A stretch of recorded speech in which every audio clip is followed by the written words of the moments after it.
ఏం చేయాలి అన్నాడు. ఇలా రైతులు రాష్ట్రంలో లక్ష్మయ్య గారు ఒక్కరు కాదు, రాష్ట్రంలో ఉన్న ప్రతి రైతు మనసులో ఉన్నది గదే, కొద్దిగా కుడి కొద్దిగా ఎడుమ. పాలిచ్చే బర్రెను పంపిస్తుంది, ఆయనతో ఎప్పటికప్పుడు పొడిచే దున్నపోతుంది తెచ్చుకుంటుంది. ఇప్పుడు ఇది కావాలి అది కావాలని లొల్లి పెట్టబడుతుంది. ఏడికెళ్ళి అవుతుంది అనే బాధ ఉన్నది చాలా మంది రైతులు. కాకపోతే ఏంటంటే ఊళ్ళల్లో కాంగ్రెస్ కోటేసిన వాళ్ళు తేలుగుట్టిన దొంగలకి చెప్పుకోలేక బాధపడతారు. బయటికి ఏదో అందం అంటే బాధ, చెప్పుకుంటే ఇజ్జత్ పోతుంది, చెప్పుకోకపోతే మానం పోతుంది. గట్లున్నది కథ. ఏం చేయాలి పాపం, ఆశపడ్డరు, ఓటేసిండు. ఓటేసినాక ఇవాళ రేవంత్ రెడ్డి గారు, ఉత్తమ్ కుమార్ రెడ్డి గారు సావు కబురు చల్లగా చెప్తాను. ఓ ఎలక్షన్ కోడ్ వచ్చింది, పాలన మా చేతుల్లో లేదు, ఏం చేయాలి అంటుండు. ఎవడన్నా ముఖ్యమంత్రి పాలన నా చేతుల్లో లేదని చెప్తాడా? ప్రపంచంలో ఎక్కడన్నా ఎలక్షన్లు వస్తాయి పోతాయి, ముఖ్యమంత్రి నువ్వే, ప్రభుత్వం నీదే. ఒక ప్రభుత్వాధినేత పాలన నా చేతుల్లో లేదు, ఎలక్షన్ కమిషన్ చేతుల్లో ఉందని చెప్తారా ఎవడన్నా? అయినా మాకు తెలియకడుగుతారు, రేవంత్ రెడ్డి గారు నీకు నిజంగా చిత్తశుద్ధి ఉంటే, నీ ప్రభుత్వానికి చిత్తశుద్ధి ఉంటే మేము డిమాండ్ చేస్తున్నాం. నిన్ననే మా పార్టీ అధ్యక్షులు తెలంగాణ తొలి ముఖ్యమంత్రి కేసీఆర్ గారు కూడా డిమాండ్ చేసిండ్రు.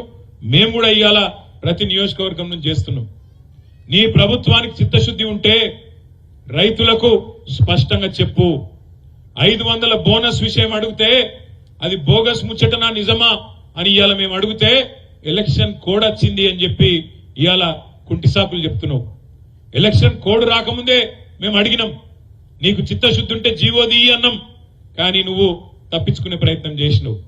ఇవాళ ఇప్పటికైనా నీకు చిత్తశుద్ధి ఉంటే రేవంత్ రెడ్డి గారు మీరు వెంటనే ఎన్నికల కమిషన్కు ఉత్తరం రాయండి. మేము మీలే కాపం. మీరు ఆనాడు అసెంబ్లీ ఎన్నికలప్పుడు మేము రైతు బంధు ఇస్తుంటే మీరు ఉత్తరం రాసి ఆపిన్రు. అయ్యో ఇప్పుడు వేస్తే కేసీఆర్ కోట్లు పడతాయి, ఇప్పుడు ఇయ్యనియద్దు రైతు బంధు అని చెప్పి నీ పార్టీ ఆ రోజు ఎన్నికల కమిషన్ కి చెప్పి రైతు బంధును అడ్డుకున్నది. మేము నీలాగా తిర్రి పనులు చేయం, మీలాగా పిచ్చి పనులు చేయం. నువ్వు రైతులకు ఇయ్యాలా నిజంగా నీకు చిత్తశుద్ధి ఉంటే నీ ప్రభుత్వానికి ఎన్నికల కమిషన్ కు ఉత్తరం రాయి. ఏమని రాయి? మేము 500 బోనస్ ఇయ్యదలుచుకున్నాం. తెలంగాణలో ఇప్పటికే పంట నష్టం జరిగింది, కొన్ని దగ్గర రాళ్ల వానలు పడ్డాయి, వాటి వల్ల ఇప్పటికే రైతులు అవస్థలు ఉన్నారు. కాబట్టి అవస్థల్లో ఉన్న రైతులను ఆదుకునేందుకు నేను ఇచ్చిన మాట ప్రకారం 500 బోనస్ ఇయ్యదలుచుకున్నా అని చెప్పి ఉత్తరం రాయి. మేము కూడా నీకు అవసరమైతే నీ తరఫున ఎన్నికల కమిషన్ కు బరాబర్ ఇయ్యాలి అని ఉత్తరం రాస్తాం. నీలాగా అడ్డుకోం. దబ్బనను ఉత్తరం రాసినాక ఎలక్షన్ కమిషన్ అద్దన్నది అనుకో, ఇప్పుడు మొత్తం లెక్కలది కాంటలు పెట్టినావు కదా, కొనుగోలు కేంద్రాలు చాలు చేసినా అని చెప్తున్నావు కదా. ప్రతి కొనుగోలు కేంద్రంలో ఏ రైతు ఎంత అమ్మిండో, ఏ రైతు ఎంత జోకిండో లెక్కలు రాసుకో. వ్యవసాయ అధికారులకు చెప్పు, రాపిచ్చి ఎన్నికలైన తెల్లారి మే 13 తెల్లారి ఒక్కొక్క రైతుకు నువ్వెంతైతే బాకిండో ఒక క్వింటాల్కు ఆ మొత్తం పైసలు కూడా ఇయ్యాలి అనే మాట కూడా ఈ వేదిక ద్వారా మేము డిమాండ్ చేస్తున్నాం. ఇంకొక మాట కూడా నేను మీకు విజ్ఞప్తి చేస్తున్నా సోదరులారా.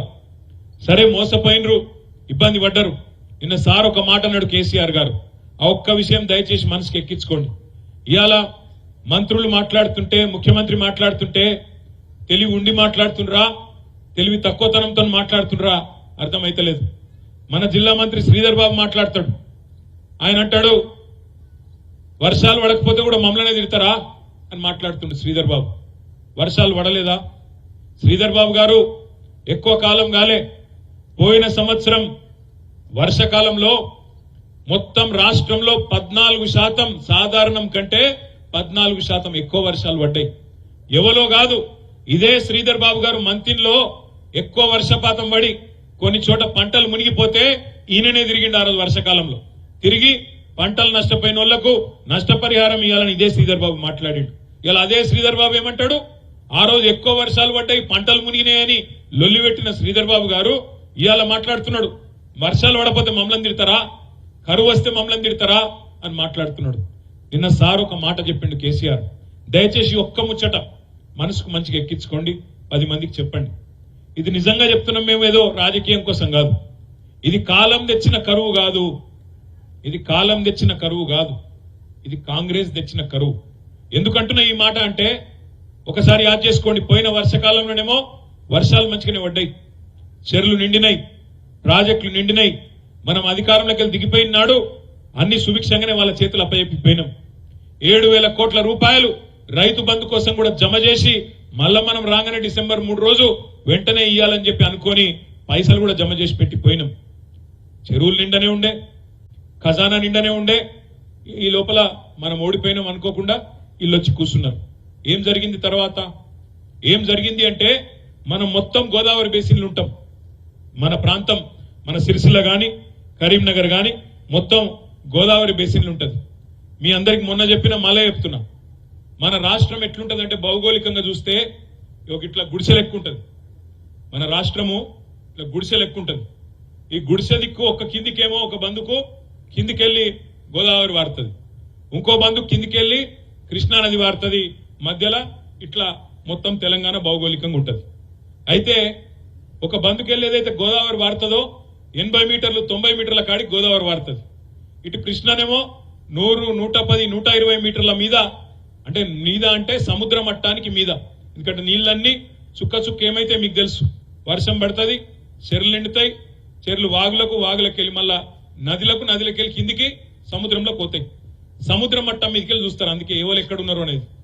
మన సిరిసిల్ల తీసుకుంటే 350 మీటర్ల మీద ఉంటాం మనం. హైదరాబాదు 535 మీటర్ల మీద ఉంటది. గజ్వేలు 600 మీటర్ల కాడు ఉంటది. అంటే ఇట్లా ఒక్కొక్క దగ్గర ఎత్తు పల్లాలు రకరకాలుగా ఉంటాయి. అందుకే ఇవాళ మాచారెడ్ల వాన పడితే ఆడ పలంచమరి కాడ వాగు వంగితే, పలంచి వాగు వంగితే ఆ నీళ్లు మానేర్లకు వస్తాయి, మానేర్లకి వెళ్ళి కిందికి వస్తాయి. అటు కుడెల్లి వంగినా దుబ్బాక దిక్కు ఆడికెళ్ళి కూడా నీళ్లు మానేర్లకే వస్తాయి. మీకు ఎరికే, ఎందుకంటే కిందికి వస్తాయి నీళ్లు. అట్లా మళ్ళీ ఈ మానేరు పోయి కింద 100-160 కిలోమీటర్లు వారి కింద పోయి గోదావరిలో అక్కడ అన్నారం కాడ మన మంతెని నియోజకవర్గంలో గోదావరిలో కలుస్తుంది. ఆ గోదావరిలో కలిసినాక